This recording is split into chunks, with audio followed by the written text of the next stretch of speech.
Hello, ladies and gentlemen, and welcome back to the final afternoon session of Beyond Borders. I wanted to introduce this session, first of all, by just saying we're going to be playing a short film from Angus Robertson, who was with us here yesterday, and he's going to be conveying a message of support from the Scottish Government in relation to our 1325 Women in Conflict Fellowship Programme.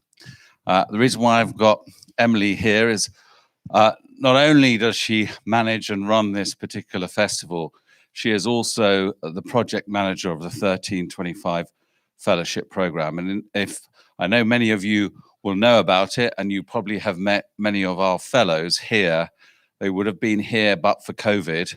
They come in 3 cohorts every year.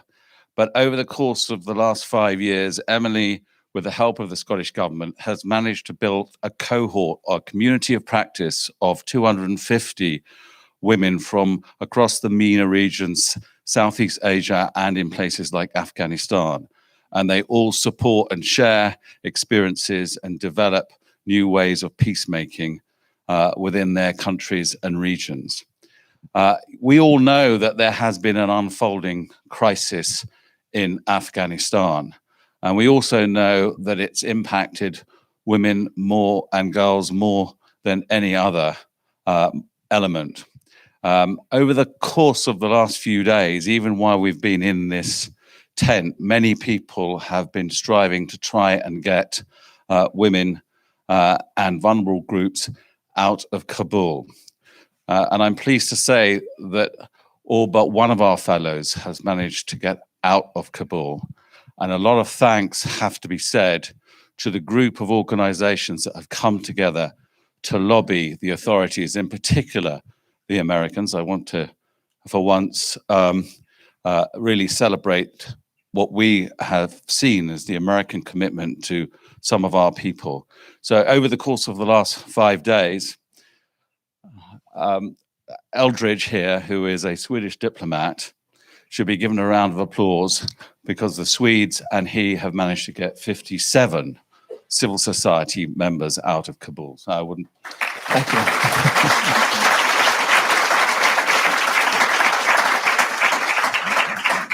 And I also want to thank my good friend Tim Phillips, because he has been a critical conduit to the US administration and to US congressmen that have allowed virtually all of our people to get on the list. As I say, we're waiting for the last one.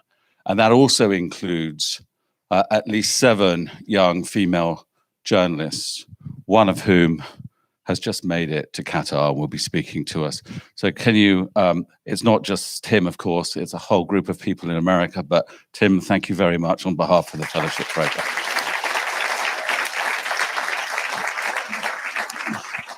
We're just going to start this session. Willie, I can't thank you, I'm afraid, this time. I don't want to leave him out. But we're going to start then with a small, short message from Angus Robertson, and then take it over, please. Afghanistan might seem like a faraway place, but it's not really, because we are connected here around the world. We have connections, especially with what's going on at the present time. The scenes in Kabul are heart-wrenching, and they're replicated in other parts of the country as well. And in Scotland, we have direct connection to Afghanistan through the Fellowship Programme, and trying to help and support, which is what the Scottish Government has been doing, supporting the Fellowship and the people who are part of that.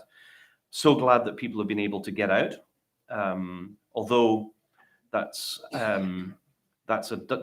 double-edged, isn't it? Because we would obviously wish people to be able to continue living in Afghanistan, contributing to civil society, and making Afghanistan the kind of place that most people in Afghanistan would want it to be. So we have to listen, and we have to learn to what people from Afghanistan are saying. In the Scottish Government, we are keen to help and be as supportive as we can with those who are coming seeking refuge. And we will be as supportive throughout the country as we possibly can be. And just as a last thought, we'd really like to thank Beyond Borders and everybody who has been involved with the Fellowship and we look forward to working over the future years and see it go from strength to strength.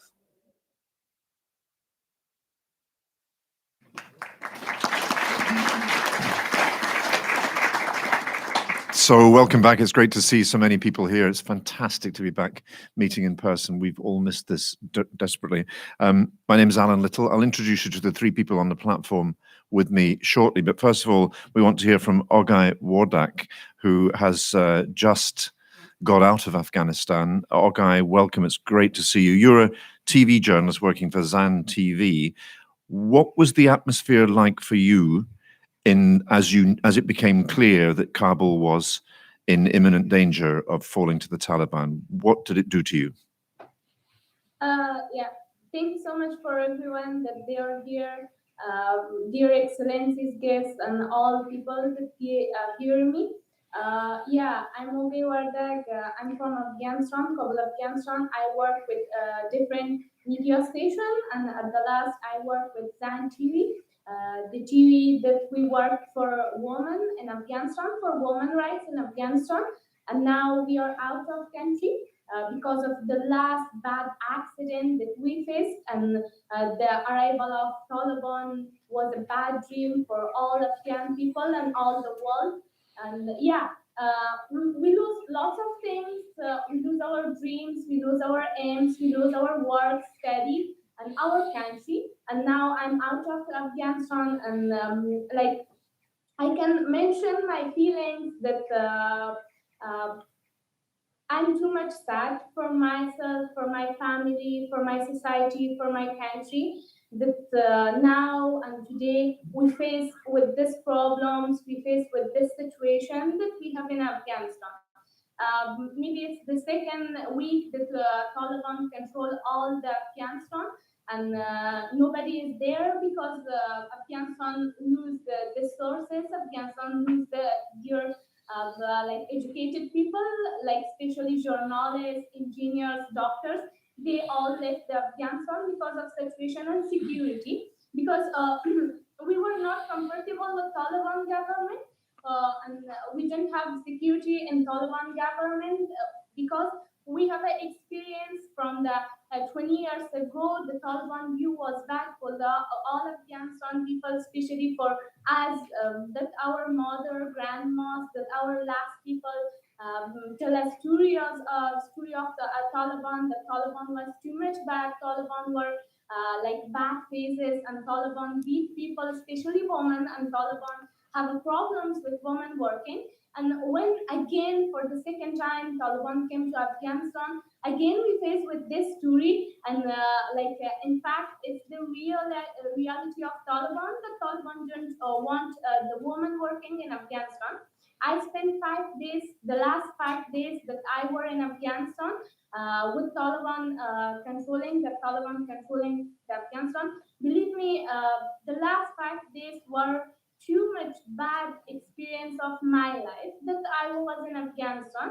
I can't go out of home. I can't go to my work, my university, because we don't have security. So because of that, I must be compelled to leave Afghanistan for my safety, for my work, and for my life. Let me ask you, Ogai, were you forced to hide from the Taliban? And how did you manage to get out? Were you part of those terrible scenes that we've seen at Kabul airport? Yeah. At the last 5 years that I work in different social media, different media, and in society, like I had a lot of interviews with the international media that I said that if Taliban came, I will fight. If Taliban came, I will continue my work. If Taliban came, I will raise the woman hands. And it was a big treat for me. And today I know that my cousins was also Talib, because sometimes he told me that if Taliban kill, we will kill you. So I think that it was a joke from him. I think that he was not Talib. But today my mother told me that your cousins as well with Taliban, and your cousins is Talib.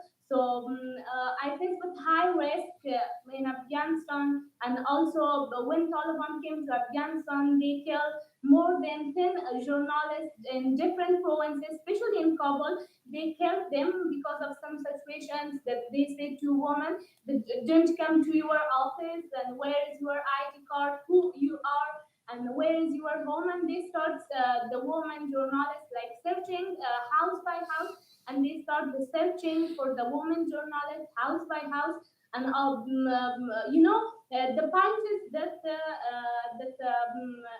world and international community are watching them, and they can do something, they can harm people because of like international community helps or international community support.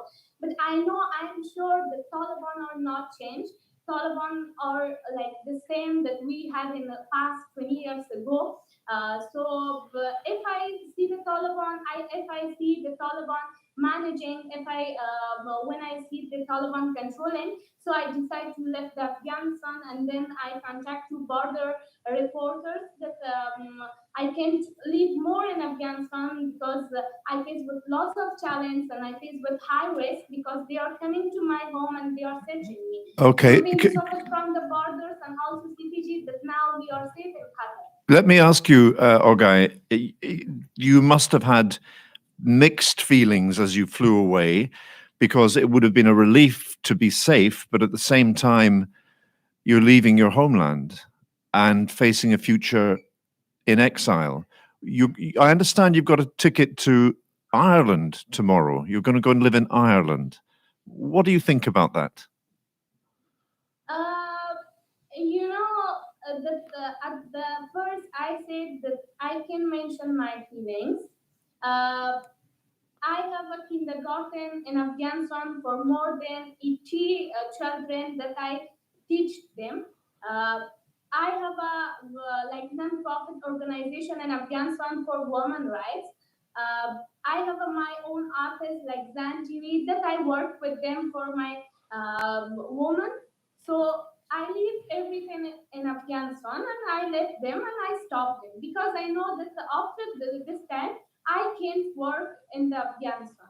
So I decided to leave Afghanistan and I work from another country for my country. About Irish, I don't know that from where and from I will start again. I don't know. It's too much difficult for me that like again I will start my work. I will start my study. But I have hope. I have support, my family support, international community support. So Irish is good government. I heard about Irish that Irish Ireland have too much good cricket team. So I know Irish from her cricket team. Then I searched about Irish that Ireland is too much good country, and it's good country for living and for study. So we'll see what will happen, inshallah. But I have hope and I have wish. I know that the Irish government will too much support me, and I have support of them. So I will start my work from Irish, and I will start for work for myself, for my country, and for all the world. Okay. Ogai, thank you very much indeed for joining us. We wish you all the best.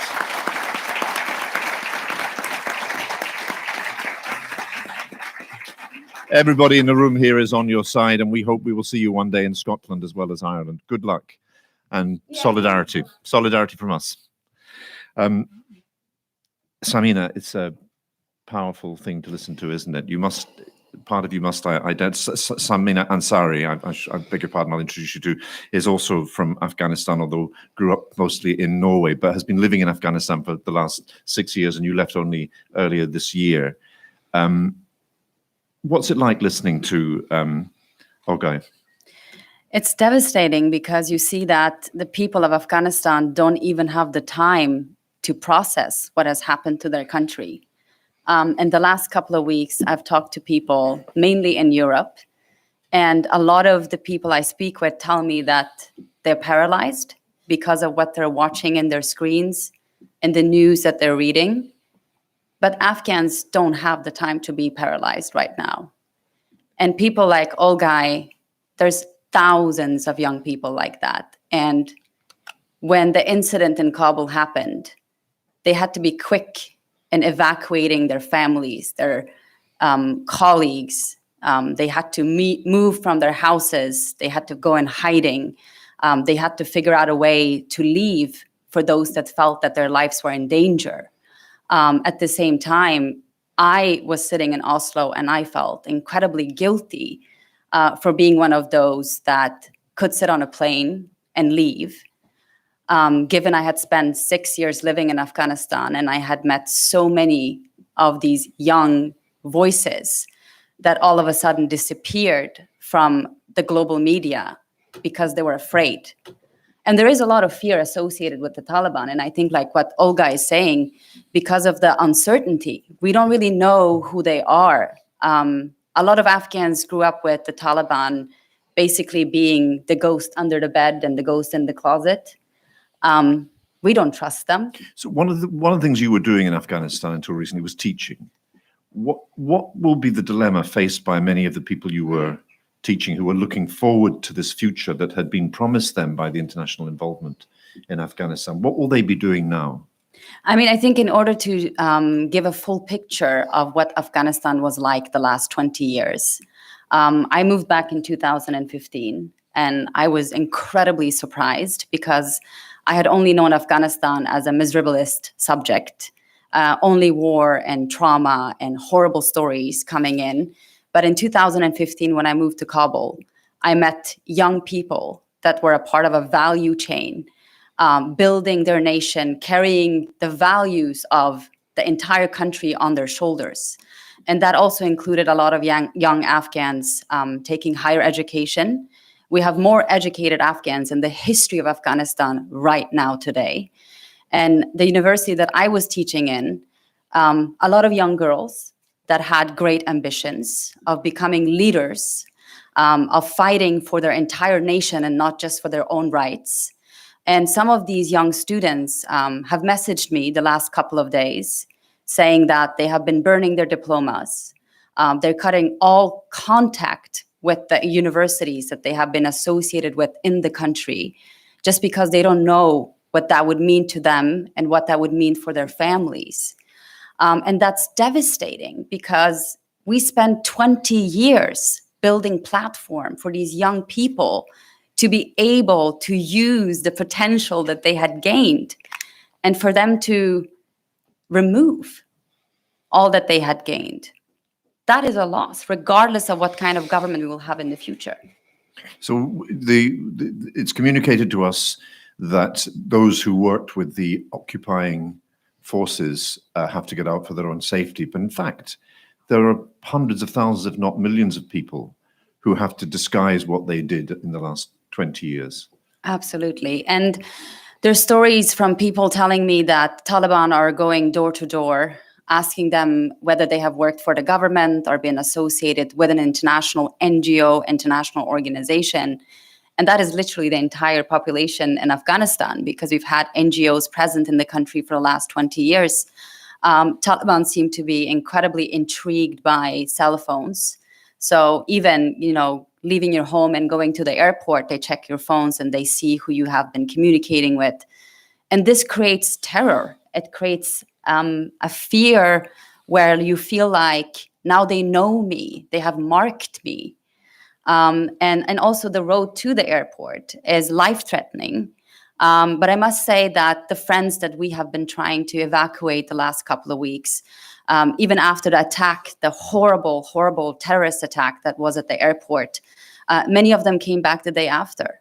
And I think it shows the desperation of people coming back to a place where they could potentially die, but they try anyways because they want out from this uncertain situation. And we have international eyes and ears in Kabul. There are reporters there, there are still diplomats there. But we have no idea really what's going on in Herat, in Mazar, where you're from, or Kandahar, or the countryside, do we? Will we ever find out what's really going on across the country? I hope so. But I think it's really disappointing to see that the first groups leaving are the diplomats. We need diplomats in Afghanistan right now more than ever. And we also need the international community that has been involved in Afghanistan and journalists that have been involved in Afghanistan to do exactly this, Allan, to give us information about how are the Taliban in provinces, because Taliban have been governing in provinces much longer than in Kabul. And just before Kabul collapsed, the research organization that I've been involved in Afghanistan, they sent me some data from the women in these areas. And what this research was showing was that the majority of the women feel like their life quality has decreased since Taliban came to power. But then their voices were silenced after the Kabul collapse. So I truly hope we can hear from those people, because we need to know what's happening in the rest of the country in order to understand who Taliban are today. Well, my fear as a journalist who's worked in Afghanistan is that even if the Taliban grant access to foreign reporters to other parts of the country, the people will be too afraid to speak to us, and that's devastating, really. Let me introduce you to Eldridge Adolfo, Swedish diplomat, as you've heard. Eldridge, you were advisor to the EU Special Envoy to Afghanistan. Were you surprised by how quickly it all fell apart? Yes, thank you, Allan. And yes, I think we all knew there was going to be a change. Just the dramatic changes in the last days of this, that caught us all by surprise. Why could it not have been more phased? Why could it not? Why did the Americans have to pick this arbitrary date and say we'll be out by then, instead of taking several months to get everybody who needed to get out in an orderly fashion? It seems reckless. Oh, I think it's completely reckless in the way it's been handled. I think there was, again, Allan, Biden had said he'd get out by the 11th of September. So we had a bit of time to have an orderly transition here. And I'm not pretending that it would have been nice at the end, that everything would have gone smoothly or it would be perfect. No, of course it was going to be a mess. There's no question about it. But it still could have been mitigated to an extent that it wasn't what it has turned out to be now. And I have no understanding why it had to happen by the 4th of July. It was already the date of the 11th of September. What sort of negotiations took place up to the fall of Kabul, and who's talking to who now? So in Doha, of course, the negotiations were between the Islamic Republic of Afghanistan, which is a whole team, 21 people, and it was the Taliban Political Commission, right? And it was direct talks, if you like, and of course Qatar and the UN and the US wanted to play a facilitated role, but it really was direct talks. The difficulty with those talks is that they didn't actually move. Now, we had a role in terms of having an inclusive peace process. And just quickly, just so people, it's not just a word out there, an inclusive peace process really was about trying to get society to be involved in the negotiations, to actually have a voice, rather than just having an elite deal at the end of the day that wasn't going to serve them. So we were supporting an Afghan organization, a consortium of Afghan civil society organizations came together and created what they call the Afghan Mechanism for Inclusive Peace, AMIP. And it was through them that we're trying to support this inclusive process. It's something we worked on with them for over 2 years or something. Samina was one of the founding people of that. In fact, Mark Muller as well, who has been instrumental in working with us in this year, has been one of the key advisors in how we've turned everything around. But using that, we were trying to get to the parties to actually consider the voice of the Afghan people. So all the people we're talking about, this woman, the young lady now, her ideas, what Samina is saying now, just, can I give an example just very quickly of, AMIP had a consultation with businesswomen of Afghanistan. And this did not exist before 2001. And all of a sudden, when speaking to these women, in the last 10 years alone, they've managed to create 54,000 small and micro businesses. Admittedly, it's not corporations, but still, 54,000. And in turn, they've hired over hundreds of thousands of other women in these jobs. Now, a job, of course, it's a micro enterprise, it's not getting the most money, but a job is not just about money. It's also about empowerment. It's about prestige. It's about contributing to society. It's about being part of this here. And all of a sudden, that was going to crush. All that falls down if you don't have a process that actually says, can we be part of this? Can we keep our businesses going? Can we keep our livelihoods going? And this is what we're trying to get the message to the table. Now, we did get the message to the table. We get both the Islamic Republic and to the Taliban. And we have discussed these things with them at length and shared with them. But because the negotiations didn't actually get anywhere. That's all fallen Well, I out. wanted to ask you, as somebody who sat around the table with the Taliban, what was the attitude of the Taliban throughout these talks? Because from the start, from 2001, they always said famously, you, the West, have the watches, but we have the time. Yes. We don't have to win this war. All we have to do is not lose it, because sooner or later you will get tired. Does that characterize the way they conducted themselves in the negotiations? They were simply waiting for the ripe fruit of Afghanistan to fall into their laps. Well, I would also say they were aided and abetted by the US agreement, because if you have a clear date that we're going to leave on 11th of March and everything is withdrawing all our military, all our support, then of course that's easy to do that. Having said that, and we'll talk about now as well, I genuinely think that they genuinely want to have a stable sort of government in place. They want to take over a government that's stable. They don't want to have the mess that was there in 96 or 2001. So they're genuinely trying to create an inclusive government. Now, don't get me wrong. I'm not saying for 1 second here that this inclusive government is going to be half as inclusive as we imagined. No, not at all. But I think that they do understand that they cannot go back to where they were. What they want to do with the state, I don't know.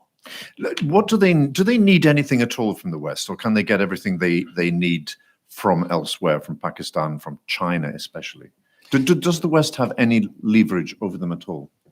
Yes, of course. I mean, of course, once NATO pulls out, it takes away a huge bit of leverage there. But having said that, the Taliban definitely want to have international recognition. They don't want to be a para state. And that's one of the reasons you also see they refused to enter Kabul in the beginning, because they didn't want it to look like a military takeover. There were clear messages to them in Doha that if this is a military takeover, you will not be supported. Well, they care about the optics. That's not the same thing as caring about the reality of the kind of government they're going to improve. That's what I'm saying.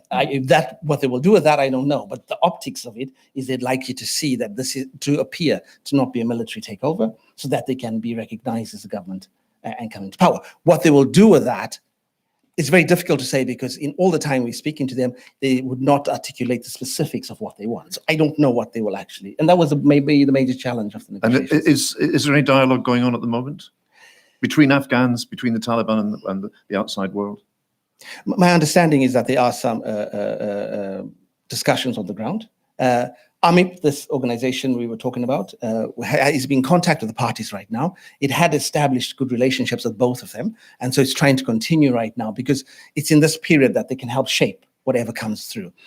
And there are some discussions, but how progressive they are or how substantive they are is still unclear. Okay, let's ask Samina then what you make of that. Are you persuaded that there's scope for influencing the Taliban?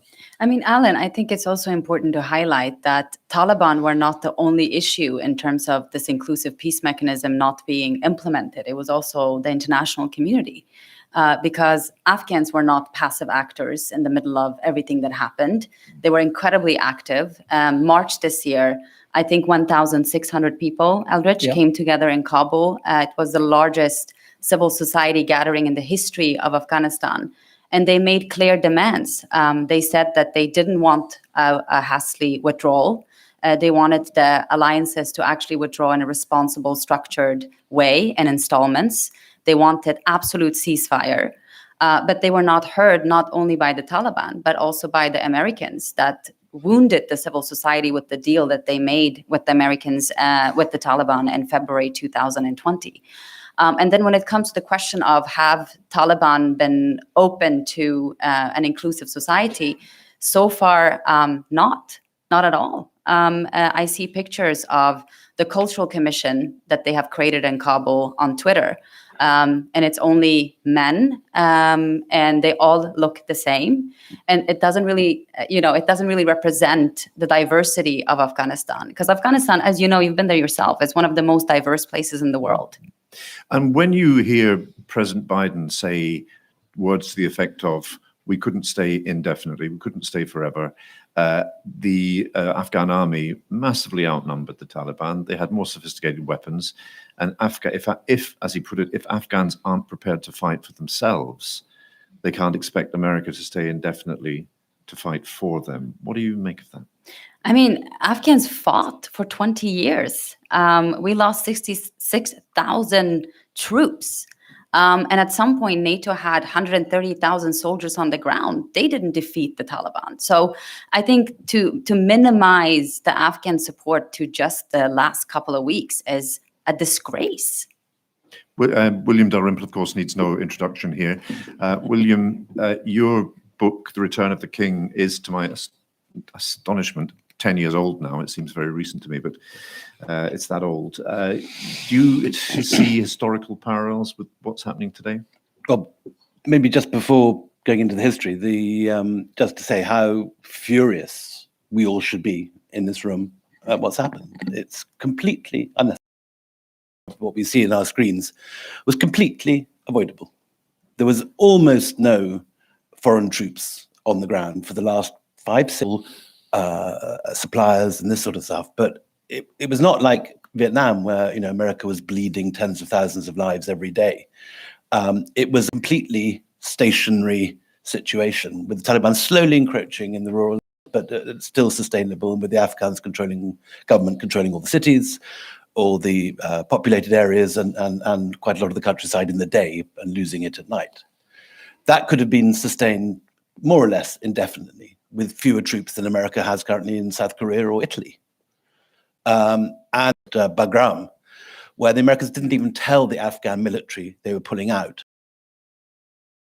All the locals then ran in and started tables and chairs, whatever was lying around in the Coke dispensers and all the stuff in the base. And by the time the Afghan military arrived at 6 a.m, the place was a mess. But I mean, this one astonishing thing, just to give you an idea, they left, I think, 8,000 vehicles in that base, but took the keys. What message is that meant to give to a military? And more importantly, the way that the American military has organized itself in the last 10 years, a lot has been based on contractors. So that as part of this sort of right-wing privatization of war, you have soldiers, but a lot of it is done by non-military suppliers who look after these very sophisticated weapon systems. And when they withdrew the contractors, most of the weapons simply were not serviceable. So it's like leaving a bunch of grandparents at home with a really complicated telly with Netflix and all the stuff, and no one knows how to operate the remote. You know that situation. and so although technically they had these weapons, anything larger and more operational than a machine gun was simply not working. And this could have been avoided. It's all not about the reality of the ground, it's about the reality in American politics. And Biden needing to get out so as not to be outflanked by Trump and the Republicans, as he perceived it. And more terrifyingly still, Tim tells me that this is actually playing relatively okay in the States, that they're not outraged by what's happened. But we should be outraged. This morning, the Sunday Times reported that Raab did not, our foreign minister, who's now more famous as a body surfer than as a man engaged in any sort of diplomatic activity, didn't fail to ring the Pakistani or the Afghan foreign minister in the last 6 months. This is outrageous. No, contingency plans to get the people that had helped our troops out over the last 20 years. Quite astonishing failures. I'm going to press you again on the. Samina, you wanted to? Yeah, I just wanted to add something, and I'm really happy that you mentioned the responsibility of the international community as a whole, because the US had the blessing of the entire international community when they went into Afghanistan and when they decided to leave Afghanistan. So we shouldn't only be furious because of what Biden has done. We should be furious because of what we all have done. Yep. So, Willie, I'm going to have to press you on the history. I want to get on the history because it's really fascinating. Okay, so just quickly, let me read you a passage here, and you can guess the date it's written. It was a war begun for no wise purpose, carried on with a strange mixture of rashness and timidity, brought to a close after suffering and disaster without much glory attached either to the government which had directed or the great body of troops which had waged it. Not one benefit, political or military, has been acquired by this war. Our eventual evacuation of the country resembled the retreat of an army defeated. Well, that was written in 1843 by the Reverend Gleig, who was the first historian of the first Anglo-Afghan war. But the parallels are much closer than that. Much closer than that would just exist. So the war was begun on the basis of doctored intelligence and a dodgy dossier by a group of ideologically driven hawks. In this case, the fear was not Islamism and myths of Islamic takeover of Europe and this sort of thing that was being peddled in 2001, but about Russian troops charging down the Khyber Pass. That was a single Russian envoy was spotted going into Afghanistan by a single East India Company operative who got lost. He reported this back, and this gave the credibility, rather like the yellow cake and all that stuff in the time of Blair and Powell going to the UN and talking about weapons of mass destruction in 2001. That gave credibility to a group of hawks who wanted to go in for their own reasons, which were partly commercial and partly they wanted to control the industry. Say something about the Afghan players, though. And then, astonishingly, the guy that the East India Company put in after a campaign which, like in 2001, got straight to Kabul almost without an obstacle and installed a government, was a man called Shah Shuja-ul-Mulk, who is the great-great-grandfather of Hamid Karzai, who we put in 2001. That government was eventually brought down by a whole spectrum of different players in Afghanistan, but the foot soldiers who led the resistance were the Ghilzai tribe, particularly the Hotaki Ghilzai tribe, of whom the current elder was Mullah Omar in 2001. So exactly the same, underneath what looks to us like a battle of sort of, Western liberal democracy against medieval barbarism, however you want to phrase it, is very familiar tribal fault lines, which are still in the country. The Ghilzai are basically the displaced, the dispossessed, the nomads, from the south of the country, from Kandahar and so on. And the Duranis and the Popozais are the landlords, and the Pashtun upper classes, Persianized and urbanized. This book gave you sort of uncannily close access to Karzai. Tell me that story. So none of this was a secret, and the Taliban made much of this parallel because this was well known visible to the West, but very well known in Afghanistan. So one of the first Taliban press releases in 2001 was that everyone really knows that Karzai has been put on the throne of Shah Shuja, and then they put out messages in the villages saying, do you want to be remembered as the son of Dost Muhammad, who left the resistance, or do you want to be remembered as the son of Shah Shuja? In other words, do you want to be a patriot? And the bizarre thing is that the entire diplomatic district of Kabul is named after the main resistance leader, Wazir Akbar Khan. And so, in a sense, this is like the Battle of Britain. This is like, do you want to be remembered as who was the kind of our greatest fighter race defeating the Nazis? Not Bobber Harris, but whatever his Spitfire equivalent was. Or do you want to be remembered as a Quisling who worked for the Nazis? And so, this is very emotive stuff. But talk to me about the impact that book had. Very happy. No, it's all quite open. Bizarrely, I got a message. I have a friend who runs, I don't know, many of you may have heard for the first time in the last 2 weeks about the Tolo News Network, which is this extraordinary independent TV station which has opened up and has incredible reportage by a lot of young reporters, a lot of the similar people to Ogai, who we just heard here. And this friend gave my book to Hamid Karzai, who read it on his way to Washington. And I started hearing messages that he hadn't been reading his briefing papers, but he's reading your book, ha, ha, ha. And then two weird things happened. First of all, I got called to Kabul by Karzai, and I got 6 nights with him alone after dinner. And we had a deal. Basically, I get to interview him for the New York Times. I did a long 8,000-word profile of him. In return, he would get to question me about the nitty-gritty and the detail of 1842 and 1840, how he could avoid the same fate as his forebears. And the message he took from the book was he had to publicly distance himself from the Americans and do everything he could do to be not Quisling, to take the weapons, to take the aid, to help, but in public to denounce the Americans for bombing the wrong villages, to call them out for house searches and beating up women and all the things that all the kind of missteps that the forces had taken. And I was obviously flattered by this, but didn't quite realize how high this had gone until WikiLeaks came out. And cables from Hillary Clinton were published on the front page of the New York Times saying, how can we stop Karzai reading this bloody book? Because the more he reads, is there any other book we can give him which will tell a different side of the history? Are you still in touch with him? I got an email from him last week with a very, I mean, it was going to be nothing, very much sort of carry on up the Khyber British stiff upper lip. He was in the same Pashtun where he was saying that things were a little tense, but they're stabilizing now. So he's still there? He's still there. He's in he and Abdullah both stayed behind, and an incredibly brave act, because obviously the last 2 or 3 Afghan presidents who've been around at a change of government had ended up castrated, hanging from lampposts, which is not something you'd wish on anyone. Yeah. So in a sense, much as we all curse and denounce Ashraf Ghani for running away, you can understand where that came from. Yeah, I want to open it up to the floor now. We've got a roving microphone. If you've got a question or an observation you want to make, just raise your hand.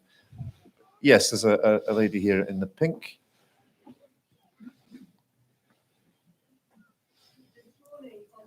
No, the mic's not working. Can we? Okay. This morning on Profile on Radio 4, they did a program on the leader of the Taliban in Afghanistan. And what they said was that they had various people talking about his options.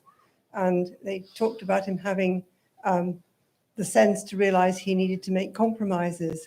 But it finished by saying that they didn't think his chances of holding the young Taliban in check were great. I'd just like comments on that. Samina, is that a dynamic that's...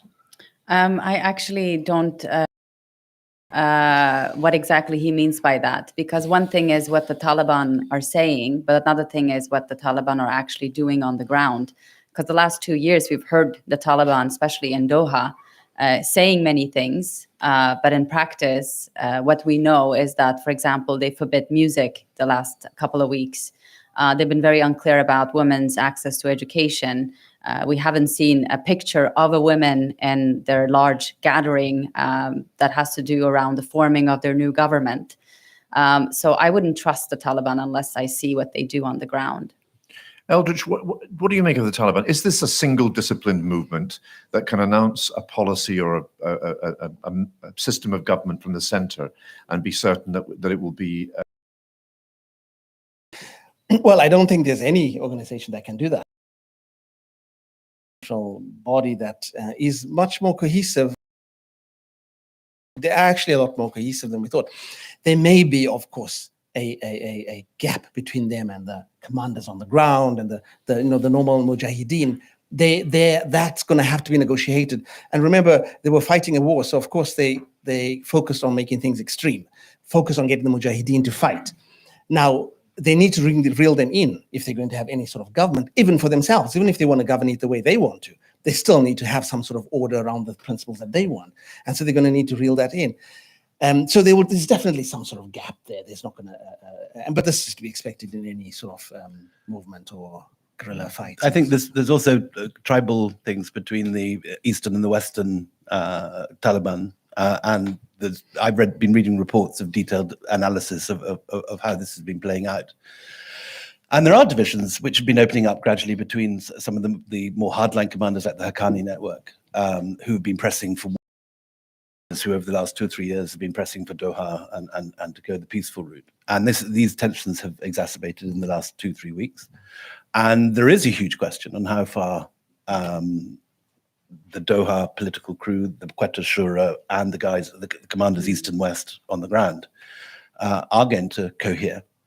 The reality is that although Afghanistan has been a country with roughly the same borders now for 200 years, there have been very few periods when there have been strong centralized control for tribal reasons, for geographical reasons, for reasons of ethnicity and language and religious differences. And more often than not, it's been a very, very loose confederation of local leaders and tribes, paying sometimes allegiance, and loyalty, but not direct obedience to the centralized regime. And one of the interesting things that happened after the first Afghan war was that bizarrely it brought Afghanistan together because it was the whole country united against the British. This time, there are indications that it could lead to a splintering and to a fracturing of what has been a fairly coherent union for 20 years. Let's get a question down. But could I just? I want to Okay. get questions in the floor if you don't mind, Eldridge. No, Yeah. no, please. Yes. Hello. I just wanted to say that often in situations like this, we have an increase in Arabophobia and Islamophobia in the West. I mean, just looking in our past history, specifically in America, but 9/11, the War on Terror, literal propaganda for misconceptions regarding the Islam religion and Arab culture. So my question is, what can we do to make sure that these misconceptions aren't spread across so that Afghan refugees who come to are welcomed and not misconceptions of a peaceful religion that is in no way connected to the Taliban or ISIS, as well as Afghan culture? Samina. I think that's a very, very beautiful question and reflection, because I think one of the main things that Afghan lost the last 20 years, especially young people, is their dignity. I even had friends, and even before this crisis hit, was that a Afghan with an Afghan passport going to be visa anywhere in the world. So I think as a first step, we need to talk about these things, because Afghans, they do belong to the human family. And as a historian, you know all the great things Afghans have done for the history of humanity.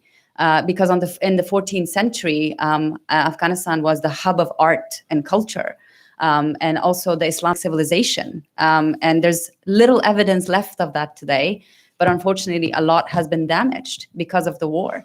So we have to educate ourselves. We have to educate ourselves on Afghanistan all over again, but also looking at the situation from a lens of not just miserabilism and victimhood, but also as a member of our family.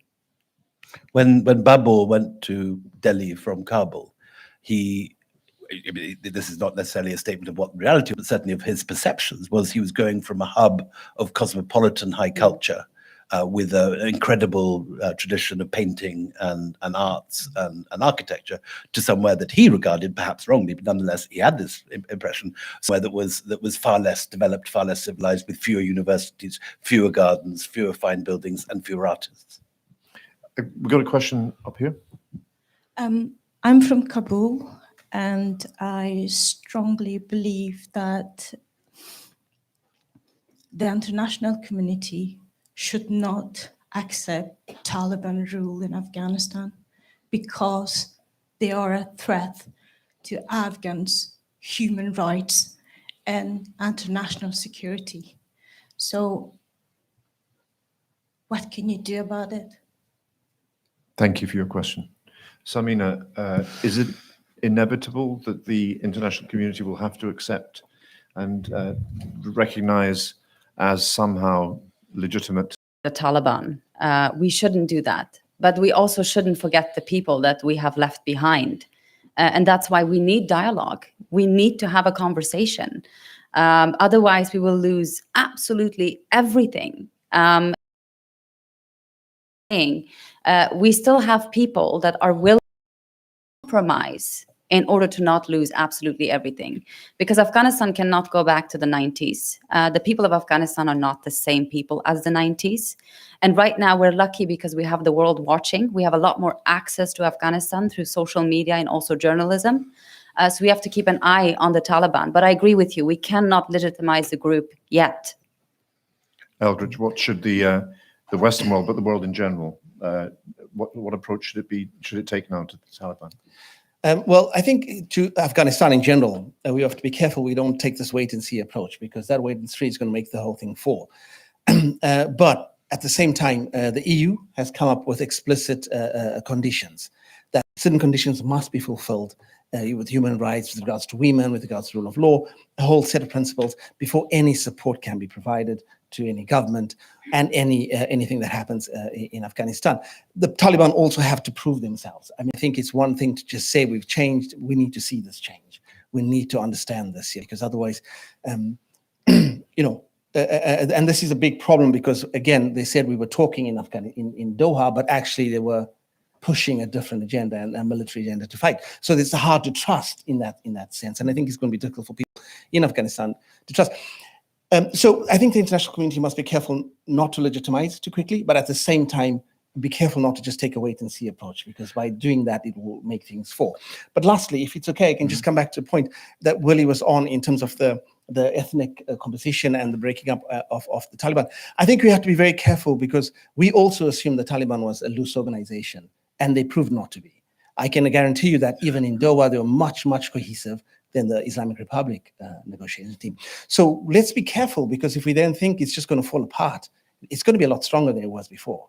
And you know, we need to be careful what we're dealing with here. Well, isn't there a danger that the West are simply going to be ignored in this and sidelined? The Taliban will form a relationship with the Chinese and the Russians. The last words of Return of a King are next. It will be talking to two tribal elders, talking about the Americans, and they say the Americans are on their last days here. This is 10 years ago. Americans are their last days. Next, it will be China. It's the last phrase of the book. Yeah. And we're talking here about the West or the international community as if it's a cohesive group, and we must not recognize that. The Taliban have been recognized by the Chinese government. The Taliban went on television last night to announce new deals with China, and China are next door. Yeah, exactly. They don't need us. Very briefly, because we've got to wind up. Yeah, and on just on that point, which was now I forgot. China. No, on the West will it be ignored?